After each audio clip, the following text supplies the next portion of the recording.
excited because I finally got this month's Knitcrate in the mail. So let's go ahead and open it up. This is the August Knitcrate box. So let's go ahead and open it up and see what is inside.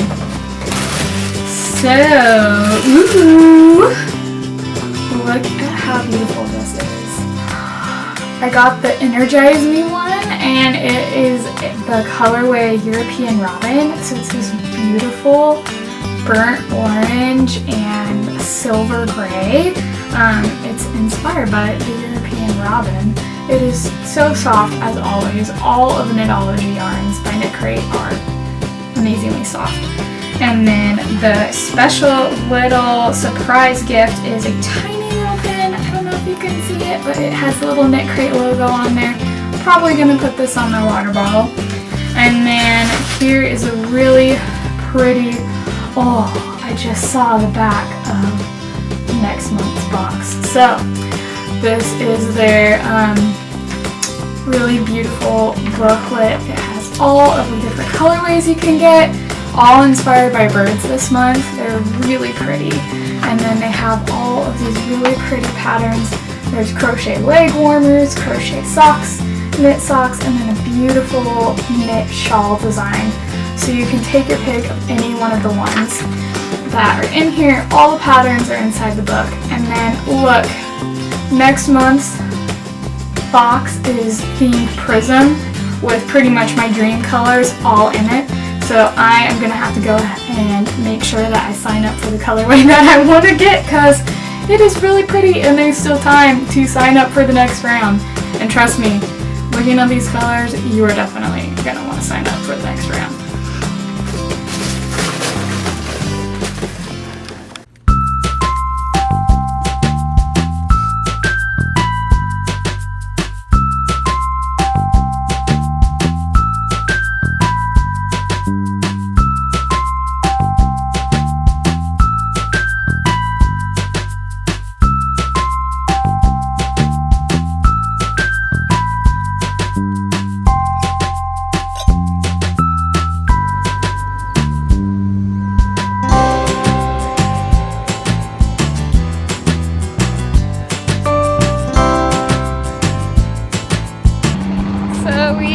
Taking photos today of my shawl, and of course I forgot the SD card for my camera, so phone it is. See how the photos turn out. Too hot, too hot.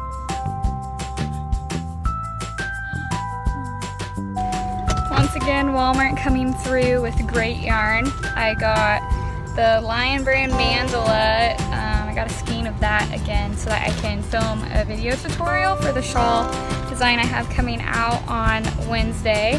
And then I got some Kobu. One of my friends made a really beautiful design with like the mauve colored Kobu and then 2 different types of tan. So I really want to try to do some like fall top with that. And then I was gonna order this one online, but they had it at Walmart, so I get to make a fun tapestry sweater with that I have planned. So thank you, Walmart, for always coming through with my yarn that I need.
already Wednesday. I feel like this week has really flown by super fast, and I didn't even really do very much this week, so the vlog is, there isn't really very many things that I have in it. A lot of cooking and some different stuff like that.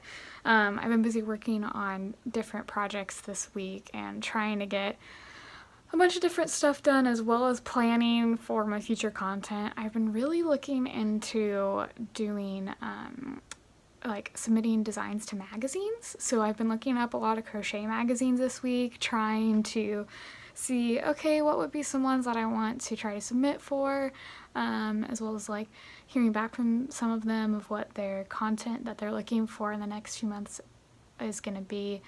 I think I have some like good ideas. I'm excited about at least one of them, even if it doesn't get accepted to be in the magazine that I'm going to submit it for. At least it'll be really fun to have on my blog. And one of my goals this year was to get at least some sort of like arrangement with a magazine to have one of my designs published. So it probably won't be published this year because magazines plan like super far in advance, but I'm gonna at least try to do one for Happily Hooked magazine in December, and we will see if that works out. I've got a fun pillow idea that I want to submit to them. Otherwise, I've just been working on getting a Happily Ever After shawl submitted for the Design, Create, Repeat blog hop. I'm really excited about this pattern. I know it looks really complicated, but it's super simple. These stitches are all just half double crochet, and it only looks complicated because you're switching colors, but any advanced beginner and tapestry crochet can make this because it's just a simple and basic triangle shawl pattern. It uses just those simple techniques of increasing to create the triangle effect. And then of course I had to add tassels because tassels are the best. And since I didn't have a lot of like behind the scenes going around stuff this week because I kind of took it easy, I wanted to talk to you guys about a question that I got the other week from one of my followers on Instagram. So one of my followers asked me to share my journey of how much I've grown over this last year and like where I started and where I am now. And I can say that my journey has been completely different than what I thought it was going to be, and I'm at a very different spot than I thought I was going to be. I think when I started crochet blogging, I thought that I was going to have instant success, and it was going to be really easy to sell my patterns and to just become one of the big time crochet blogger names out there. And after almost a year, I think it's been about a year now. I think my blogiversary is in like 2 weeks or something. But I'm at, it's been a very different journey than I thought. One, it's been a lot harder. I didn't really realize how much there was that went into running a blog. The amount of upkeep and stuff you need to know about websites, stuff you need to know about SEO and Pinterest and getting your stuff out there, like constantly promoting yourself. I didn't realize how much I would basically be selling myself almost every single day, trying to convince people, hey, you want to make my stuff, you want to use my patterns and my tutorials. Don't get me wrong, I love it, but there are definitely days when I don't love it at all. Like, I want to give up about once a week because one, I have chronic pain, so I'm just tired a lot. And two, it's just a lot of work. And sometimes I just want to crochet and relax and not have to do any of the work that goes into running a blog. But, you know, I'm trying to figure out that balance of working a lot as well as spending time with my husband and just relaxing. I've been learning that I've been pushing myself way too much. I have some chronic nerve sensitivity issues, so I get tired really easily, and I've just been pushing myself to the limits way more than what I should be doing. I should be taking a lot more breaks, doing a lot more self-care, but I haven't. I've just been trying to get to this point that I want to reach in my blog in terms of my audience and the income that I make, and I haven't been willing to give myself the flexibility that I need in order to make it work and make it happen. So I've just been learning, what do I need to do in order to do that? One, I need to stop comparing myself a lot. I compare myself to other designers and other makers all the time, and since I'm on social media a lot and I see different people, I really struggle with comparing my journey to where someone else's journey is at who's been doing this for 6 years. I've only been doing it for 1 now, and I have a lot of different experience and a different style than all of these big time crochet bloggers that are out there. I've made a lot of connections with a lot of these big crochet bloggers, either by interviewing them for a podcast or doing guest blog posts for them. I'm really excited about getting to design a pattern in collaboration with Lion Brand and Make and Do crew. That's super exciting. Never thought I'd be actually accepted for that. And I've designed 3 different patterns now for the Hook Nook blog, and I'm hoping that I'll be able to design another one for them soon. And I've met a lot of these people that I have been admiring for a while, and that's really cool, but I need to stop trying to force myself to be where they're at right now and to be in the same spot that they're at, because I have a very different journey. Mine is a little bit slower, and I've been learning that I need to stop forcing myself to make garments when I don't want to. Like, I do have ideas for garments. I do want to make some of them, especially now that I'm incorporating tapestry crochet into my garment designs. But sometimes I just don't want to do the math, and it really exhausts me, and my brain hurts, and I'm just tired from doing it. And I just pretty much I like making tapestry designs where I can just have like a canvas.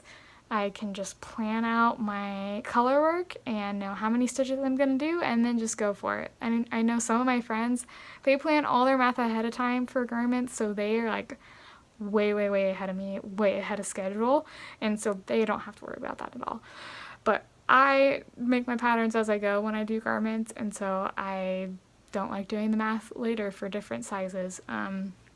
Now I'm incorporating tapestry stuff into different garments. I do get ideas occasionally, and I'm excited about a couple sweaters that I have planned coming up in the fall and winter, especially my pinewood sweater. Everyone loved the sneak peek shot I showed of that, and so I'm really excited to actually put that pattern out and get it tested and do that.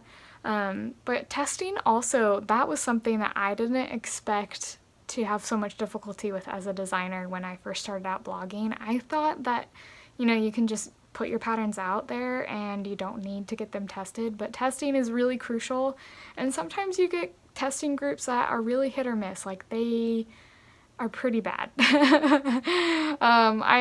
But I think for the most part I have had really good testers, but it's really humbling and really just like a huge learning experience when you give your designs to other people and they're like, hey, I don't understand this at all. I wasn't expecting how hard that would be, especially my first garment design. There were so many issues with it. My testers were so patient with me, figuring out the math. I had to redo the math for the whole thing like a couple different times, which was super hard for me, but I'm doing a lot better with getting the math more correct. And I also asked my husband to start helping me with the math on my garment designs, and it's fun for him. He can spend a couple hours doing it and not have any issues in terms of like how much work he does. So that's been a learning experience for me too, but I'm having fun with the different aspects of blogging, and I'm finally starting to get closer and closer to the goals that I want to reach with views for my blog and getting my name out there. I'm at about 6,000 followers right now, or just about to hit that, and my goal is by the end of the year to get 10K, so I'm really close to meeting that goal. It's got a few months to get those extra 4,000, but every 1,000 that I get, it's closer and closer to that point where with Instagram, the ball just starts rolling and you start getting a lot more followers. And I'm really excited with how much growth I've had with Instagram in the last year. It's been really encouraging. I've met so many great people. So overall, this year has just been a huge learning experience, and I've been learning what I love and what I don't love about it. I really enjoy making videos. With my podcast, I ran into a lot of issues with Skype, so I probably, if I start my podcast again, I won't be doing as many of the interview episodes. I'm going to try to get some of the different makers that I know to come on my show to kind of explain some different things, because I'd really like to be able to do that. Just have more people share their expertise on my channel. But I also really want to keep growing this channel, grow my YouTube channel, and I'm really excited about doing this vlog. I've found a lot of joy in doing these different filming things, and I've always been someone who loves actually being on camera, so this is really fun for me to just kind of like share more about me, share more about what goes on behind the scenes of E'Claire Makery.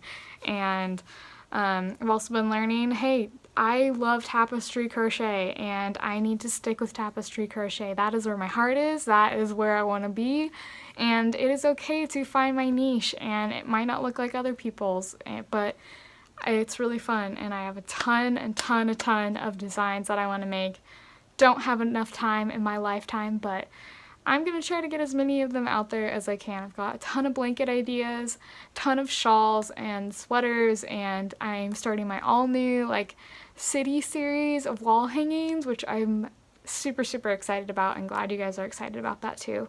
But my advice that I would just leave for you guys is, one, just go for it. If you want to start a crochet blog, start a crochet blog. Like, it might take you a while for it to take off, but just keep like putting yourself out there and sharing your heart with people and expressing yourself through your designs, and you really can succeed at it. I truly believe that.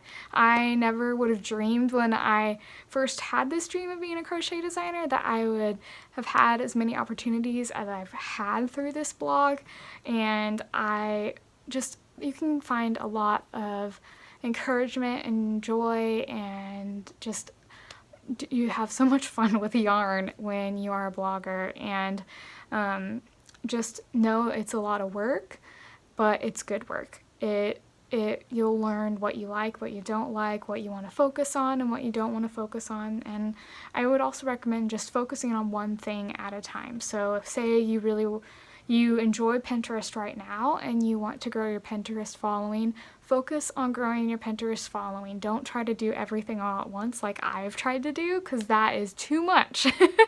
It's a lot. And just focus on those things, like focus on, okay, I want to grow my Instagram this year. I want to grow my Facebook this year. Oh, I want to try doing designs in magazines and other publications. Or, oh, I have a goal of working with a yarn company.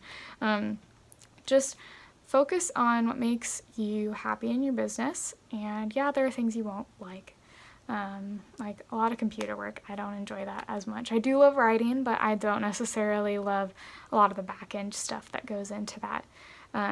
But you'll find what you love. You'll find what you want to do with your blog and with your crochet designs, and you'll even see that you go through a ton of growth when you start doing this. And I have grown so much, and I'm so glad I've had the support of my husband through all of this, because otherwise I couldn't have done any of this.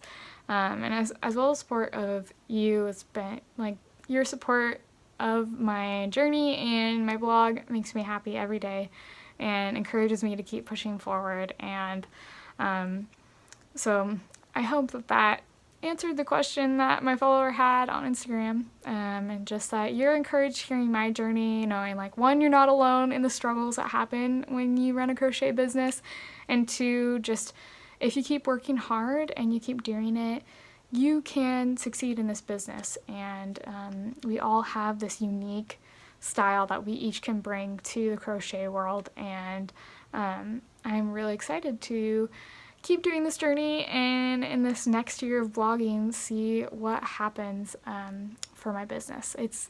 There's some really fun things coming up, and I can't wait to share them with you. Thank you so much for watching this video. Be sure to like it below if you enjoyed watching it, and hit the subscribe button if you never want to miss out a video from me, and also check out my other videos and tutorials on my channel. See you next time!